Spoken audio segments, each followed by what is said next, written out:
Hi, my name is Chris Barbrick. My research is on the Battle of Britain. My thesis is, morale was the key factor that enabled the British to defeat Germany in the Battle of Britain.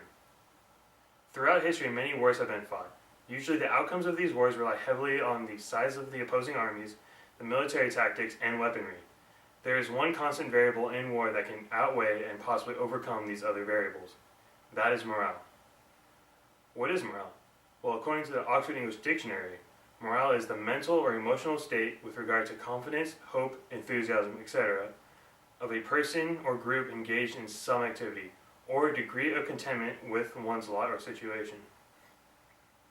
The British government used a very similar interpretation to help them understand what the citizens' morale was towards the war. With the quick invasions of Czechoslovakia, Poland, and France, Germany turned its attention on Britain. This started what some consider to be the greatest air battle of World War II. Germany used the following attacks in the battle against Britain: destroy British airfields, target both commercial and military vessels along the shipping lanes with their U-boats, deploy air raids during the day against London, target British air bases and oil refineries. Germany was hoping to wear down the British morale. On June 18, 1940, Winston Churchill gave his famous speech at their finest hour to the British civilians. With these words, he inspired and lifted the morale of Britain and instilled the confidence needed to withstand the German bombings. Another key point was the government's influence on morale. In order to understand the impact and influence morale had on the military and civilians during the war, a general understanding of morale needed to be in place. The Home Intelligence Division of Britain created a branch to monitor public morale. During this same time, an independent research organization named Mass Observation measured the fluctuation in attitude toward the war. Their definition of morale not only included determination to carry on, but a determination to carry on with the utmost energy, even if it included sacrifices. Britain's government decided it was imperative to make sure that people were wanting to win the war for the right reasons and, in turn, were willing to give their lives for victory.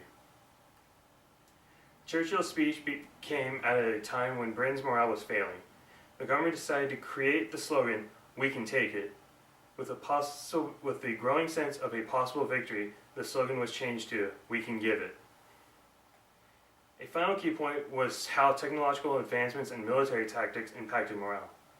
Even though many of the German attacks were dangerous, Britain used technology to detect and warn people of impending bombings. This helped lower stress and build faith in the system. Britain also had newer planes that improved pilot survival and increased the desire to fight. These together helped keep the morale, both military and civilian, up for the long run. And then my sources: contributing to its own defeat, the Luftwaffe and the Battle of Britain is a secondary source. It is an article written by M.P. Barley about the Luftwaffe and the Battle of Britain. Barley was a former Royal Air Force pilot and wrote an article about the mistakes that the Luftwaffe made during the Battle of Britain. These mistakes allowed the British people to have confidence in the Air Force and believe they did have a chance at winning. He references a German military text which stated that one of their missions was to lower the spirits or morale of their enemy with lightning-quick attacks. Their Finest Hour by Winston Churchill is a primary source. Churchill delivered this speech on June 18, 1940, to all of Britain at the House of Commons. Churchill gave this speech because he knew that after Germany invaded France, Britain would be next. Churchill, in this speech, asked his people to stand up to the Germans, and that it was up to them to hold off the Nazi invasion. This speech gave people hope for a better future that could only be achieved by high morale and standing up to Germany. This article is a secondary source written by Brett Holman entitled "Bomb Back and Bomb Hard: Debating Reprisals During the Blitz." After 2 weeks of continuous bombing attacks on London, the British civilians wanted revenge. They wanted to bomb and destroy Berlin. Although the citizens were feeling defeated and their morale was challenged, they did not give in and wanted Berlin to feel the same pain.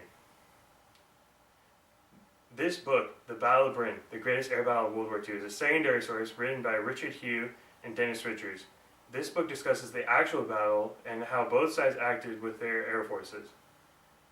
The use of smaller squadrons in the Royal Air Force gave their pilots more confidence and maneuverability to attack the Luftwaffe more efficiently with fewer casualties.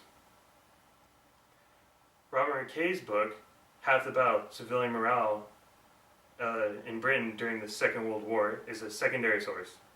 This book explained how the British government tried to control and improve morale of the people. By doing this, the British civilians had the mindset to stand up and fight back against the Nazis. Morale gave the British people the courage to stand up and fight back. The Battle of Britain, the myth and the reality, written by R. Aubrey, is a secondary source. Aubrey discusses how history was interpreted that the British people were always ready to fight off the Germans no matter what the cost. That, however, was not how it actually happened. The people were scared to go to war and were unsure that the government was willing to do the best for them. But nearing the end of the battle, British civilians changed their mindset based on the improvements on morale and were ready to fight back and give it to them. Thus the slogan, "We can give it," was adopted.